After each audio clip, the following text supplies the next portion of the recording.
Oh my God. Opa. Filot.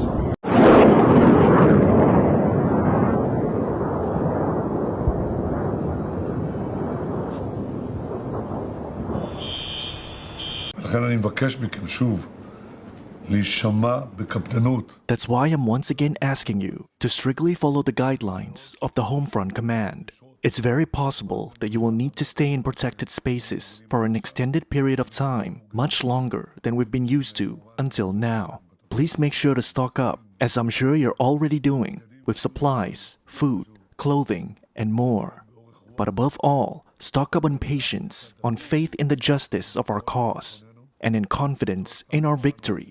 There's a reason we named this operation Rising Lion, a people that rises up as a lioness, and as a lion lifts himself up. We are going to achieve many great accomplishments, thanks to you, and thanks to our heroic soldiers. החיילים הגיבורים שלנו.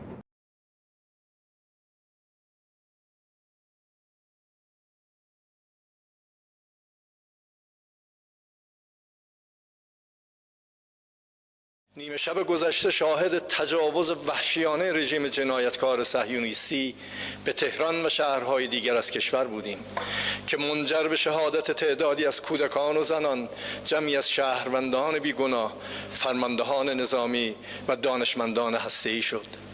این اقدام سبعانه که برخلاف همه تعهدات بین المللی بود، مؤید خوی جنایتکارانه رژیم نامشروع صهیونیستی است که موجودیت خود را بر پایه اشغال و تجاوز و کودک کشی بنا نهاده است. تجاوز شب گذشته به همه جهانیان حقانیت ادعای چندین و چند ساله جمهوری اسلامی ایران مبنی بر این که تجاوز و جنایت با ذات رژیم صهیونیستی عجین بوده را اثبات کرد. البته ملت ایران و مسئولان کشور در برابر این جنایت سکوت نخواهند کرد و پاسخ مشروع و قدرتمند جمهوری اسلامی ایران دشمن را از اقدام احمقانه خود پشیمان خواهد کرد. بسم الله الرحمن الرحیم. عرض سلام دارم به ملت عزیز و بزرگ کشورمون. شهادت سرداران و دانشمندان عزیز که البته برای همه سنگین است و تعدادی از مردم غیر نظامی رو به ملت ایران، به خانواده های اونها تبریک و تسلیت عرض میکنم. امیدواریم انشاءالله خدای متعال درجات اونها رو عالی کنه و ارواح طیبشون رو مشمول لطف ویژه خودش قرار بده. و اما مطلبی که مایل بودم با ملت عزیزمون در میان بذارم اینه که رژیم صهیونیستی اشتباه بزرگی کرد، خطای بزرگی کرد، غلطی کرد و عواقب او رو بیچاره خواهد کرد به توفیق الهی. ملت ایران از خون شهدای گرانقدر نخواهد گذشت، از تجاوز با آسمان کشورش صرف نظر نخواهد کرد. نیروهای مسلح ما آماده هستند و مسئولین کشور و همه آحاد مردم پشت سر نیروهای مسلحند. امروز از همه جناح‌های گوناگون سیاسی کشور و آحاد گوناگون کشور پیام‌های مشابهی صادر شد. همه احساس می‌کنن که باید در مقابل هویت خبیث رذل تروریست صهیونیستی با قدرت عمل کرد. باید با قدرت عمل کرد و انشاءالله با قدرت عمل خواهد شد و با اونها مماشاتی نخواهیم کرد. زندگی برای اونها تلخ خواهد شد بدون تردید. فکر نکنند که زدند و تمام شد. نه، کار رو اونها شروع کردند و جنگ به راه انداختند ما به اونها اجازه نخواهیم داد که از این جنایت بزرگی که انجام دادن خودشون رو سالم خلاص کنن. مسلم نیروی مسلح جمهوری اسلامی ضربه های سنگینی بر این دشمن خبیث وارد خواهد آورد. ملت هم پشتیبان ماست، پشتیبان نیروهای مسلح و جمهوری اسلامی به اذن الهی بر رژیم صهیونیستی فائق خواهد شد. ملت عزیز این رو بدونن و مطمئن باشن و خاطر جمع باشن که در این زمینه هیچ کوتاهی صورت نخواهد گرفت. و السلام علیکم و رحمت الله و برکاته. Only that again we have had the alert system on the phone. I was explaining that the Israelis now have the capability of basically taking over the entire cell network in a moment of national emergency to send out a warning to everybody in Israel that there is an incoming threat. Now, that has happened a couple of times today. It happened twice in the early hours of this morning as those Israeli attacks happened in Iran. The expectation being that Iran would respond immediately. They didn't. And then it happened for a third time about an hour ago, but nothing has happened. The Israeli military spokesperson was giving a briefing from the Ministry of Defense in Tel Aviv. I'm just being told that there might be something in the air. I'm just keeping a lookout for air defences. Yeah, I can see now just a solitary. No, there's a couple of air defences coming up now. No booms of interceptions, but if ballistic missiles have been fired from Iran, it takes only a matter of minutes for them to arrive here. Yeah, so there's a couple of interceptions, but no sirens have sounded yet, I should say. We've had the alert on the phone telling people to stay close to bomb shelters, as people will now be doing. But there are no alerts, no sirens. Normally, you'd expect sirens to start sounding around Jerusalem and around central Israel, like Tel Aviv. But I can see just a couple of, they look like sort of comets almost in the dark night sky going up there, and then you'd normally hear the boom of an interception. But none of that at the moment, and it seems to be, at the moment, fairly limited. So we'll just keep an eye out on that. But the reason the alerts were sent out on the phone was because missiles had been detected being launched from Iran, and that is, of course, what everybody has been expecting all day, for the Iranians to launch a major response. Luckily, nobody was hit in my vicinity, but definitely, as we know, impacts in Tel Aviv. So far, I do not know of dead Israelis, only wounded. And I think this is more or less advancing according to plan or assessments.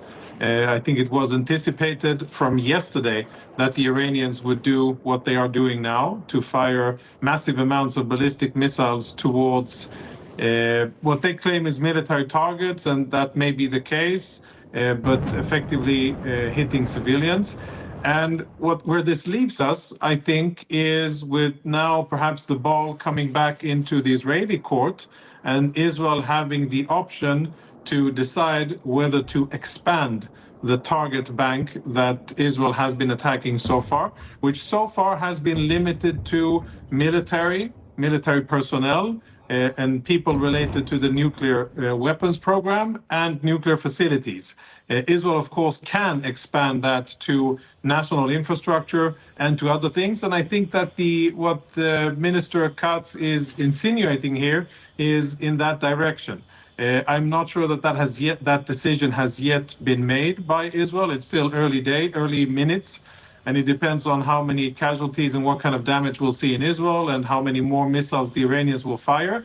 But I think before this Iranian attack against Israel, I think the question was, what are the Iranians going to do? Are they going to de-escalate, or are they going to try to get even with Israel? It looks as if they're aspiring to escalate, and I think Israel will see that hand and raise by the capabilities that Israel has. For years, the Iranian regime has called for the destruction of the State of Israel, planning and advancing concrete military plans to do so. Over the past few months, intelligence has shown that Iran is closer than ever to obtaining a nuclear weapon. This morning, the IDF began preemptive and precise strikes targeting the Iranian nuclear program in order to prevent the Iranian regime's ability to build a nuclear bomb in the immediate time frame. We have no choice. We are operating against an imminent and existential threat. We cannot allow the Iranian regime to obtain a nuclear weapon that would be a danger to Israel and the entire world. This operation is for our right to exist here, for our future and for our children's future. The State of Israel has the right and the obligation to operate in order to protect its people and will continue to do so. The IDF conducted significant preparations for this operation. We are well prepared both in defense and offense to defend ourselves. The IDF will continue to defend the State of Israel. The early Israeli strikes were as surgical as a military strike can be, and they were focused on military targets and people that were related to the nuclear program, and with extremely little collateral damage, if any.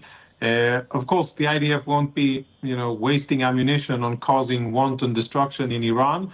Israel will be focusing its capabilities on specific military objectives of military importance.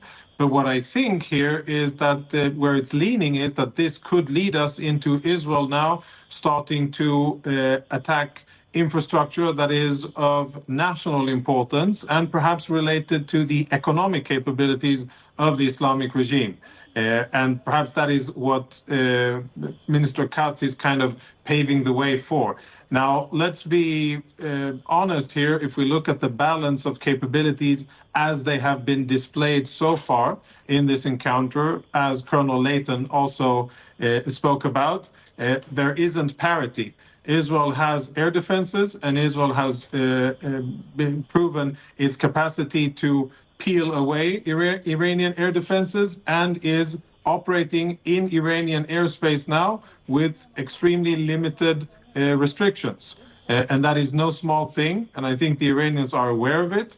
It's a dangerous gamble that the Iranians are doing, because they are gambling without really having solid defenses left, and it could open this up to a much broader conflict where everything in Iran, infrastructure and facilities that are not only related to the nuclear program or the Revolutionary Guard Quds Force, could become targets, and that has not been the case so far. So we might be witnessing an escalation and a transition here from one group of targets to another. I usually treat every report that I hear that doesn't name a source, but sources, anonymous sources, with a lot of skepticism.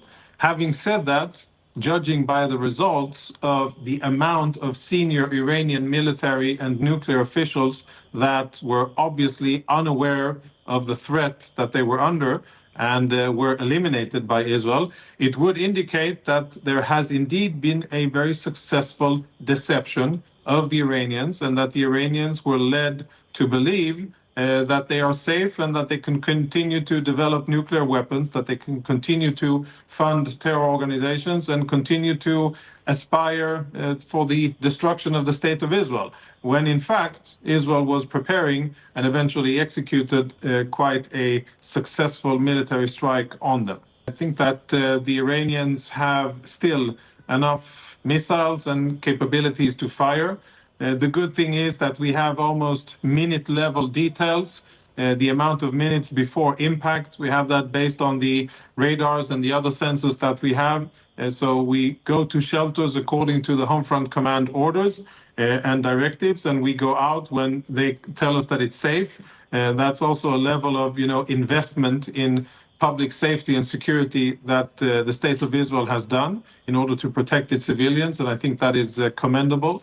But at the end of the day, I think we're looking at a few tough days where there will be counterstrikes, and I think that now Israeli establishment, the Israeli Air Force, Mossad, and others, perhaps additional forces as well, will retaliate against the Iranians, and maybe then the Iranians will continue to retaliate. In terms of the bigger context, I think it's super important that we remain cognizant of the fact that the negotiations, according to the US, are still open, and that path exists for the Iranians to choose. If they choose to stop trying to develop nuclear bombs, and if they choose to relinquish enrichment in Iran, then that is an option that exists, but that is the option that exists, nothing else. If they continue to try to obfuscate and delay and continue to enrich uranium to military grade and aspire or rush towards nuclear capabilities, that's not going to happen, and that's an offer, that's something of the past. And I think it's important that the Iranians understand that.